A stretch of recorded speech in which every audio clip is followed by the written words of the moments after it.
claro, a gente precisa da gordura, de qualquer tipo de gordura para cozinhar, para grelhar e para cozinhar, né? A gente não consegue... Claro, a gente poderia até fazer sem nada, né? Só com água, mas dá sabor, é claro, faz parte da nossa vida a gente utilizar algum tipo de óleo, né? Sim, os óleos são importantes não só para dar o sabor, que realmente o que dá palatabilidade na alimentação é a gordura. Então a gente não vai abrir mão disso, mas eles são fundamentais para a formação dos hormônios. Todos os nossos hormônios, ou uma boa parte deles, eles usam como estrutura básica gordura. Então, a gente realmente não pode ter uma dieta zero de gordura. E lembrar que as nossas membranas celulares são feitas de gordura. Então, é intrínseco, é necessário, o Papai do Céu deixou pra gente, a gente pode usar, mas como tudo tem que ter equilíbrio. Então, é exatamente dentro desse contexto que a gente vai falar. A questão da gordura, do ponto de vista médico, é um impacto sobre a doença cardiovascular. E esse foi os dados, né, que a própria medicina vai mudando ao longo dos anos, a gente vai estudando um pouquinho mais, algumas situações que eram vistas de uma maneira, a gente já muda. Então, a gente ainda sabe que a gordura saturada, isso não há dúvida, a gordura saturada, ela é uma gordura que a gente tem que usar com uma certa restrição. A quantidade precisa ser individualizada, porque as demandas são individuais. A necessidade de caloria que eu preciso ingerir é diferente do que a minha filha precisa ingerir, ou é diferente do que uma pessoa idosa que eu estou recebendo na minha casa precisa ingerir. Então, tem uma quantidade. E essa quantidade também pode ser menor se aquela pessoa já tem alguma patologia. Então, se ela já tem um diabetes, se ela já é hipertensa, se ela já tem algum risco para doenças cardíacas, ela precisa ter uma restrição ainda maior das gorduras saturadas. Então, para a gente poder dar nome aos bois, né, vamos dizer assim, ficar mais fácil para as pessoas entenderem, o que são as gorduras saturadas? Onde elas estão? Quando a gente fala de gordura animal, gordura de origem animal. Então, as carnes vermelhas, a carne de porco, a carne do boi, os derivados, né, de produtos animais, assim como a manteiga, os laticínios, todos são alimentos que vão fornecer gordura saturada. Então, dentro desse contexto, a gente precisa ter uma restrição.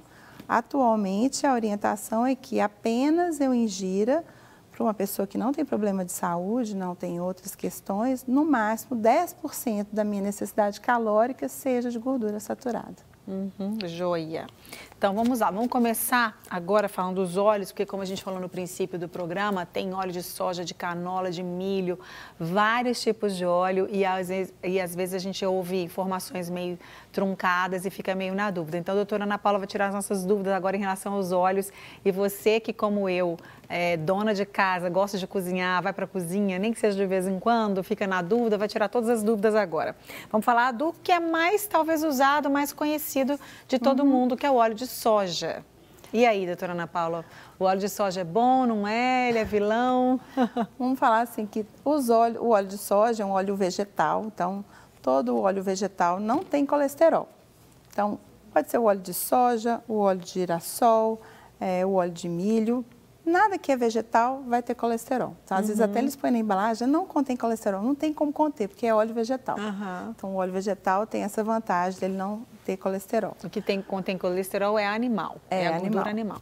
Então, outro ponto positivo desses óleos de maneira geral. Pode ser óleo de soja, óleo de girassol. Qual que é o próximo óleo que você tem? Óleo de milho. São todos iguais? São muito semelhantes. Então, vamos colocar eles todos aqui.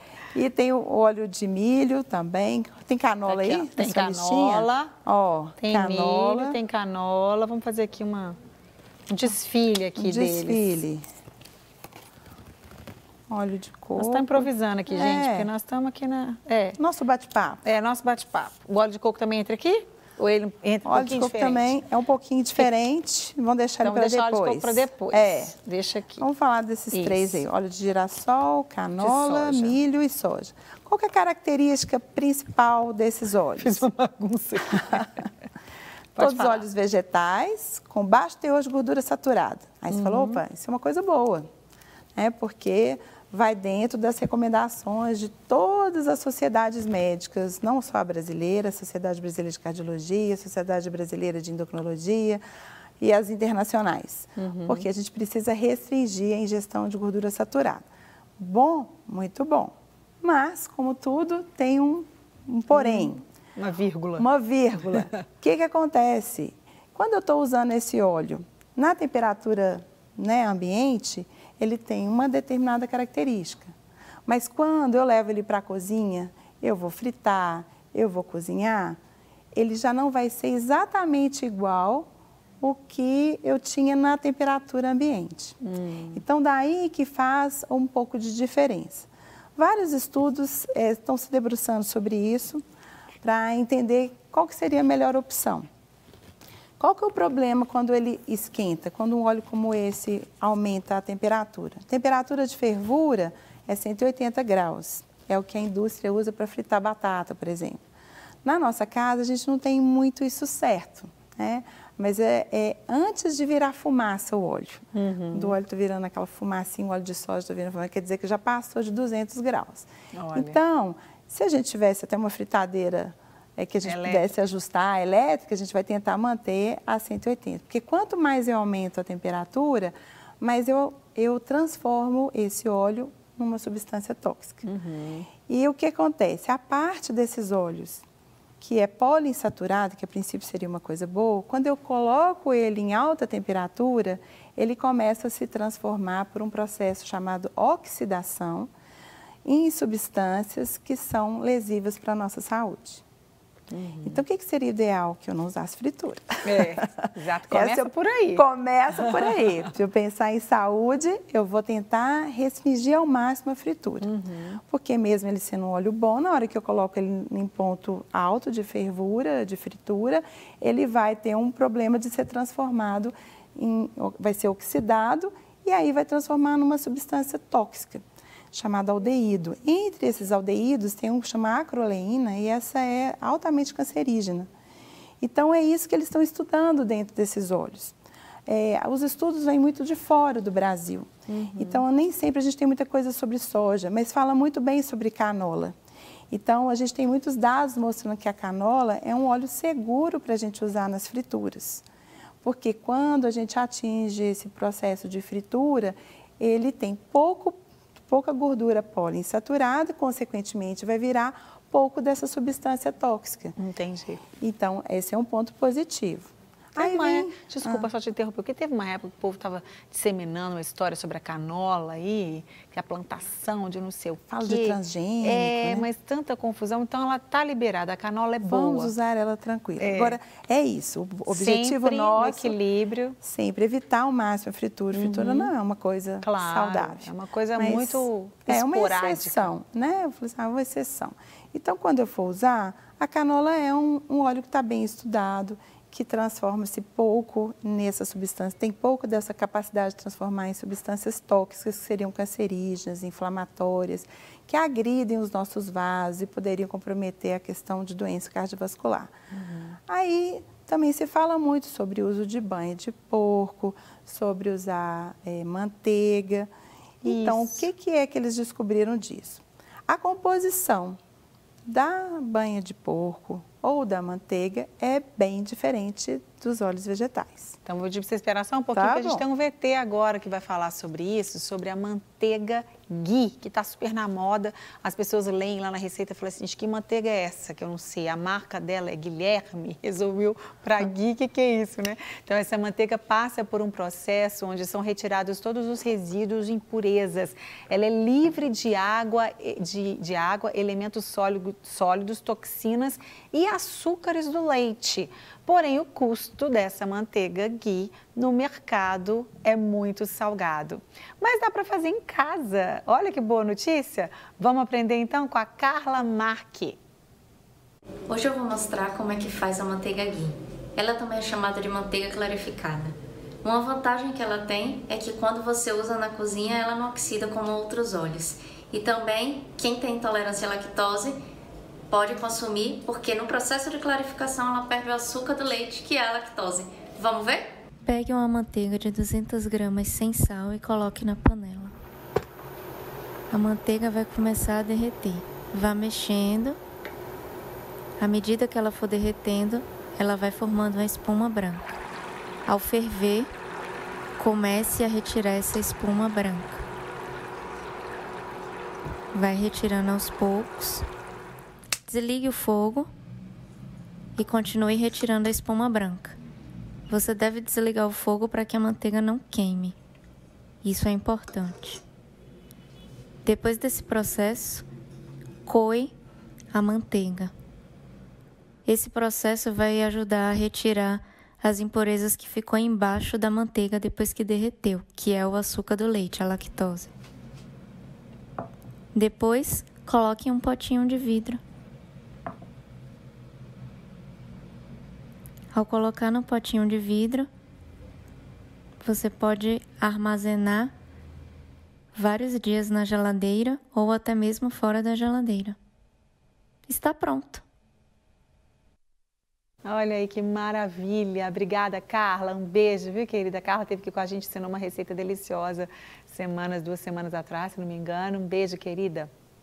Bom, e aí, doutora Ana Paula, a manteiga... A gente está falando da manteiga, Está falando da manteiga. Isso. Eu pedi para você fazer uma pausinha para a gente ver ali, porque essa manteiga, ela é melhor que a outra. Essa clarificação faz com que ela ganhe pontos aí para a gente cozinhar com ela? Quando a gente olha a questão da transformação em substâncias tóxicas, realmente a manteiga, ela tem o que a gente chama de ponto de fumaça mais alto. Então, e ela tem também menos quantidade dessa poliinsaturada. Então, na hora como ela é muito saturada, ela aguenta a temperatura alta sem fazer essa substância tóxica. Aí você fala assim, não, então vou fazer tudo com manteiga. Bom, este é que é o problema. A gente olhou uma característica. Sim, ela produz menos substância tóxica quando ela está em alta temperatura. Mas, para você não consegue fazer uma fritura de manteiga, se você começar a usar manteiga em tudo, se você começar a usar banha de porco em tudo, eu não vou conseguir manter você com uma dieta pobre em gordura saturada. Então, aí que vem a questão. Eu preciso de equilibrar esses dois polos. E eu vou te engordar, porque gordura é gordura. Então, não deixa de ser gordura. A pessoa, então eu vou poder comer, porque isso não faz mal. Não, não é bem assim. Ela tem essa característica, mas ela continua sendo principalmente composta de gorduras saturadas, que são nocivas para as artérias e que precisam estar dentro das recomendações de, no máximo, 10% da minha dieta. Então, vamos dizer, uma dieta tradicional, que se fala aí para não ganhar peso, em torno de 1.800 a 2.000 calorias, o que seria 10% de 2.000? Seria 200 calorias. 1 grama de gordura são 9. Então, não é tanta quantidade que eu posso usar. Então, o que a gente começa a ver, e a gente vê muito isso no atendimento, é que essas informações geram uma percepção enganosa de que eu posso usar a manteiga à vontade, porque ela não faz mal. Porque as pessoas veem as receitas fitness, né? As receitas fit têm manteiga ghee. Então, que ótimo, se é fitness eu posso usar. E claro, você está explicando muito bem que é um conjunto de coisas, não é só um fator. Não é só um fato. Né? E outro ponto, você colocou muito bem. Quando você está trabalhando com uma dieta fit, é uma dieta que você tem uma quantidade de carboidrato, às vezes até menor do que seria o padrão, que também tem uma inter-relação com esse processo. A gente sabe, às vezes, quando você está substituindo, reduzindo o carboidrato e pondo um pouquinho de gordura, às vezes uma coisa acaba compensando a outra, mas isso é tudo detalhadamente individualizado. Exatamente. Né, por um profissional que vai fazer esse cálculo. Com certeza. Não quer ficar um segundo por fora da nossa programação? Agora você pode nos acompanhar através das plataformas digitais.